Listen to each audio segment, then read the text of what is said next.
Hello dear future officer, स्वागत है आप सभी का ओनली एस के टारगेट प्रीलिम्स 2021 में। करंट अफेयर्स का हम रिवीजन करेंगे एमसीक्यूज के थ्रू। ये करंट अफेयर्स आने वाले प्रीलिम्स 2021 के लिए इम्पोर्टेंट है। आप ओनली आईएएस का टेलीग्राम चैनल ज्वाइन कर सकते हैं। ओनली आईएएस नथिंग एल्स के नाम से ये टेलीग्राम चैनल आपको अवेलेबल हो जाएगा।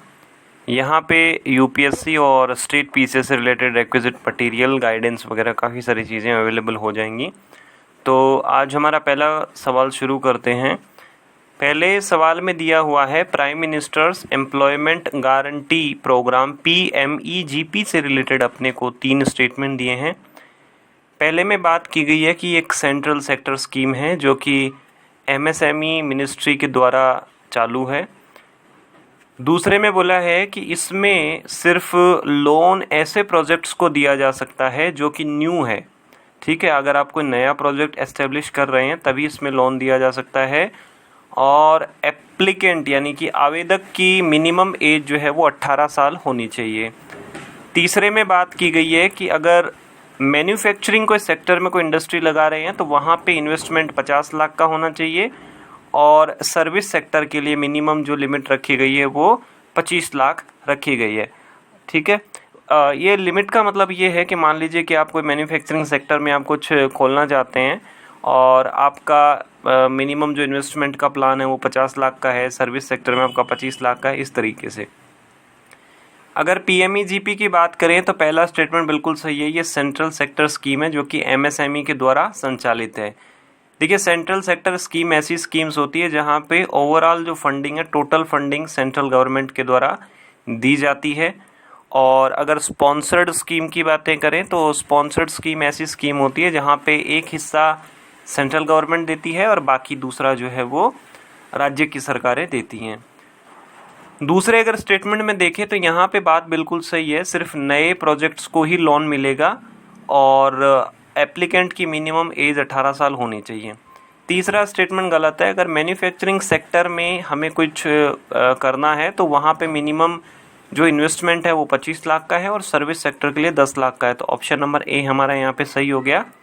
तो यहाँ पे आप देख सकते हैं 2008 में इसको किया गया था। पहला स्टेटमेंट करेक्ट है। मिनिस्ट्री ऑफ ये लघु और सूक्ष्म जो उद्योग वाला मंत्रालय है उसके अंतर्गत आता है। बाकी इम्प्लीमेंटिंग एजेंसीज की KVIC है, यानी कि खादी विलेज जो इंडस्ट्रीज़ कमीशन है।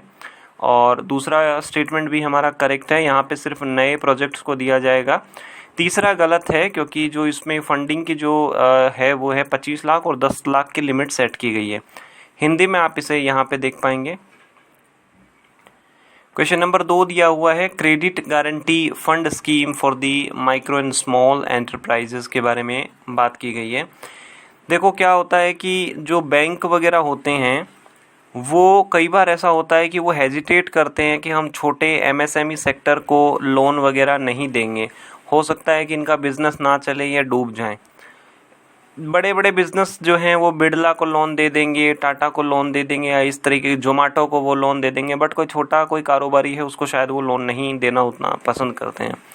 इसीलिए एक क्रेडिट गारंटी बनाई गई जिसके तहत सरकार ये कोशिश करती है कि बैंक्स को और जो बाकी हमारे फाइनेंशियल इंस्टीट्यूशंस हैं उनको एनकरेज किया जाए कि आप MSME सेक्टर को लोन दीजिए। और मान लीजिए अगर बैंक का वो पैसा अगर डूब जाता है तो उस पैसे को कौन चुकाएगा? सरकार चुकाएगी या सरकार की कोई एजेंसी चुकाएगी। तो उसी हिसाब से ये MSME सेक्टर के लिए बनाया गया था। देखो, 2 अपने को स्टेटमेंट दिए हैं। पहला इसमें बोला है कि 2000 के अंदर इसको लॉन्च किया गया और इसमें क्या करते हैं कि सरकार जो है वो लोन प्रोवाइड कराती है विदाउट दी कोलेटरल। ठीक है। दूसरा अगर इसमें बात करें तो इसमें बात की गई है कि जो CGTMSE है जो इसका फंड है उसमें गवर्नमेंट ऑफ इंडिया और सिडबी ये दोनों जो हैं वो 50-50% कंट्रीब्यूट करते हैं। सिडबी मतलब हो गया अपना जो स्मॉल एंड इंडस्ट्रीज डेवलपमेंट वाला जो है वो। ठीक है। अब देखो, पहला तो स्टेटमेंट बिल्कुल इसमें सही है कि 2000 के अंदर इसको लॉन्च किया गया था और अगर आप डेट भी ना याद रखेंगे तो कोई ख़ास बात नहीं है। ठीक है। तो दूसरा अपना स्टेटमेंट क्या हो गया? दूसरा स्टेटमेंट ये है कि भाई इसमें सिडबी और गवर्नमेंट ऑफ इंडिया जो 50-50% इसमें करते हैं। देखो, इसमें 50-50% का प्रावधान नहीं रखा गया है। इसमें जो प्रावधान रखा गया है वो है 4:1 का, इसमें जो है वो रखा गया है, बाकी ना कि 50-50 का। जहाँ तक पहले स्टेटमेंट की बात है तो यहाँ पे ये पहला स्टेटमेंट हमारा गलत हो जाएगा। रीज़न ये है कि इसमें बात की गई है कि विद कोलैटरल। कोलैटरल का मतलब होता है हम बैंक से लोन लेके जाते हैं तो हमें कुछ गिरवी रखना होता है। फॉर एन एग्जांपल हमारा कोई मकान का पेपर, कोई हमारे सैलरी के पेपर, या कोई हमारे पास कोई एसेट्स है, कोई संपत्ति है। तो एमएसएमई सेक्टर को नॉन कोलैटरल के रूप में इसमें लोन देना है, तो दोनों हमारे स्टेटमेंट यहाँ पे गलत हो जाएंगे। यहाँ पे आप देख सकते हैं, और ये हमारा दूसरा स्टेटमेंट भी गलत हो जाएगा क्योंकि यहाँ पे 4:1 के अंदर दिया गया है। हिंदी में आप इसे यहाँ पे देख सकते हैं। क्वेश्चन नंबर 3 में दिया हुआ है कि Shettihalli wildlife sanctuary recently news में थी, ये कहाँ पे लोकेटेड है? केरल, तमिलनाडु, आंध्र प्रदेश या कर्नाटका। देखिए शेट्टीहल्ली जो है वो कर्नाटका के अंदर लोकेटेड है। ठीक है, बहुत आसान सा क्वेश्चन है ये, इसका कोई बहुत हार्ड नहीं है इसके अंदर। और अगर शेट्टीहल्ली की बात करें तो ये कर्नाटक के शिमोगा या शिवमोगा जो डिस्ट्रिक्ट है वहाँ पे ये लोकेटेड है। ठीक है, और अगर इस शेट्टीहल्ली वाइल्ड लाइफ सेंचुरी की अगर हम बात करें तो इसके अंदर एक और बर्ड सेंचुरी लोकेटेड है, एक पक्षी अभ्यारण्य लोकेटेड है, मंडागड्डे। ठीक है, ये मंडागड्डे भी जो है वो शेट्टीहल्ली का ये पार्ट है। तो आप इस शेट्टीहल्ली के बारे में याद रखना कि शेट्टीहल्ली जो है वो कर्नाटक में लोकेटेड है। हिंदी में आप इसे यहाँ पे देख पाएंगे। क्वेश्चन नंबर 4 में दिया हुआ है कि डिस्ट्रिक्ट मिनरल फाउंडेशन यानी कि डीएमएफ के बारे में बात की गई है। माइनिंग सेक्टर से रिलेटेड जब भी हम बातें करते हैं, चाहे हम प्रीलिम्स के पर्सपेक्टिव से बात करें, अभी रिसेंटली जो एमएमडीआर एक्ट है, माइंस एंड मिनरल्स जो डेवलपमेंट रेगुलेशन एक्ट था, उसको अमेंड किया गया था, संशोधन उसमें किया गया था। तो हमें ये डीएमएफ के बारे में थोड़ा आइडिया होना चाहिए। पहले स्टेटमेंट में बात की गई है कि ये एक स्टैचुरी बॉडी है जिसको मिनरल्स डेवलपमेंट एक्ट 2015 के तहत बनाया गया है। दूसरे में बात की गई है कि ये कैसे ऑपरेशन करेगा या इसका कामकाज क्या होगा, क्या इसकी प्रोसीडिंग्स होगी, वो सब डिसाइड कौन करेगा? स्टेट गवर्नमेंट डिसाइड करेगी। देखिए डीएमएफ क्यों बनाया गया? जब भी कहीं पे माइंस लगती है, खदान कहीं पे लगती है, तो कुछ लोगों को वहाँ से रीलोकेट करना पड़ता है, कुछ लोगों को वहाँ से डिस्प्लेसमेंट या वहाँ से हमें विस्थापन करना पड़ता है। अब लोगों को वहाँ से हमने अगर डिस्प्लेस किया है तो उनकी जो नीड्स है, एजुकेशन है, फूड है, शेल्टर है, इन सबको हमें फुलफ़िल करना होगा।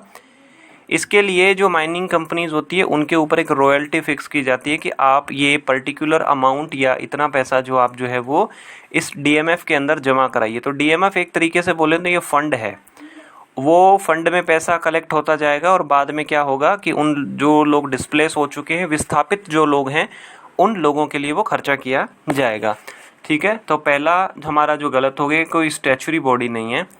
और दूसरा हमारा बिल्कुल सही है। इससे जो ऑपरेशन से रिलेटेड जो इसके गाइडलाइंस वगैरह है वो सब प्रिपेयर की जाती है स्टेट गवर्नमेंट के द्वारा।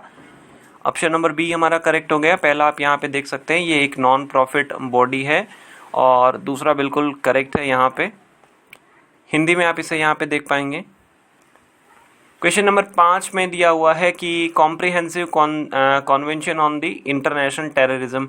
देखिए ये सीसीआईटी जो है वो प्रीलिम्स के हिसाब से भी इम्पोर्टेंट है एंड ये मेंस के हिसाब से भी इम्पोर्टेंट है जीएस पेपर 2 के अंदर। भारत टेररिज्म का मुकाबला बहुत अच्छे से कर रहा है, और पिछले अगर 5-6 सालों में बात करें तो हमारे देश के अंदर कोई टेररिज्म से रिलेटेड कोई बहुत रेगुलर फ्रीक्वेंट कोई घटनाएं नहीं हुई हैं। इंडिया की जो गवर्नमेंट है, हमारा हमेशा से एक स्टैंड रहा है कि टेररिज्म की एक पर्टिकुलर कोई डेफिनेशन जो है वो बनाई जाए, या क्या चीज़ टेररिज्म है, क्या चीज़ नहीं टेररिज्म है, कोई गुड टेररिज्म, बैड टेररिज्म, ऐसा नहीं। आपने 1-2 दिन पहले, या 1-2 दिन क्या, कल ही आपने जो है वो द हिंदू में न्यूज़ पढ़ी होगी कि कुछ फीमेल्स हैं जिन्होंने आईएसआईएस यानी कि इस्लामिक स्टेट ज्वाइन कर लिया था, इराक एंड सीरिया, वो वापस नहीं आ पा रही हैं या भारत सरकार उसे नहीं लेना चाहती है। तो उससे बहुत सारी चीज़ें हैं। चलो फिर भी हम अब देखते हैं प्रीलिम्स के हिसाब से। तो पहला इसमें बोला है कि ये जो सीसीआईटी कन्वेंशन है ये इंडिया के द्वारा प्रपोज किया गया है, और दूसरा इसमें बोला गया है कि अगर ये कन्वेंशन लागू हो जाता है तो उसके बाद क्या होगा कि इंटरनेशनल टेररिज्म, या फिर अगर कोई भी अगर टेररिस्ट को कोई फंड देता है, पैसे देता है, उसको आर्म्स देता है, उसको सेफ हेवन्स देता है, तो उसको जो है हम क्रिमिनलाइज कर देंगे। देखो बिल्कुल सही है, सीसीआईटी इंडिया के द्वारा प्रपोज किया गया और ऑप्शन नंबर बी भी करेक्ट है। यहाँ पे करेक्ट हो गया सी। CCIT अभी तक एप्लीकेबल नहीं हुआ है। रीज़न ये है कि बहुत सारे देश जो हैं इसके खिलाफ़ हैं। पर्टिकुलरली अगर आप बात करें तो पाकिस्तान इसके बहुत खिलाफ़ है, क्योंकि Pakistan is a safe haven for the terrorist. वहाँ पे तो टेररिस्ट को, जो भी आतंकवादी हैं, उनको बहुत ज़्यादा वहाँ पे सपोर्ट मिलता है। बाकी अदर जो कंट्रीज़ है वो भी बहुत फंडिंग करती है, जिनका हाथ रहा है। अगर हम बात करें तो सऊदी अरेबिया वहाँ पे बहुत ज़्यादा है, और वो वहाँ भी जो है उनको सपोर्ट करते हैं। तो अभी तक CCIT नहीं आया है। इसे आप हिंदी में देख सकते हैं। इन PDFs को आप डाउनलोड करने के लिए डिस्क्रिप्शन में जा सकते हैं। अदरवाइज़ आप टेलीग्राम पे PDF फॉरवर्ड नाम से सर्च कर सकते हैं। और अपना जो प्रीवियस क्वेश्चन था उसमें था कि सबसे बड़ी पार्लियामेंट्री कमेटी, संसदीय समिति कौन सी है, तो वो एस्टीमेट्स कमेटी है। आज आपको बताना है कि देहिंग पटकाई जो नेशनल पार्क है वो कहाँ पे लोकेटेड है। आप अपनी परफॉर्मेंस ज़रूर बताइएगा, और इन वीडियोस को आप अपने साथी बंधुओं के साथ शेयर करिएगा, ताकि ज़्यादा से ज़्यादा लोग इसका बेनिफिट ले सकें। ओनली ऐसे जुड़े रहने के लिए आप सभी लोगों का बहुत बहुत धन्यवाद। आपका दिन मंगलमय हो। हेलो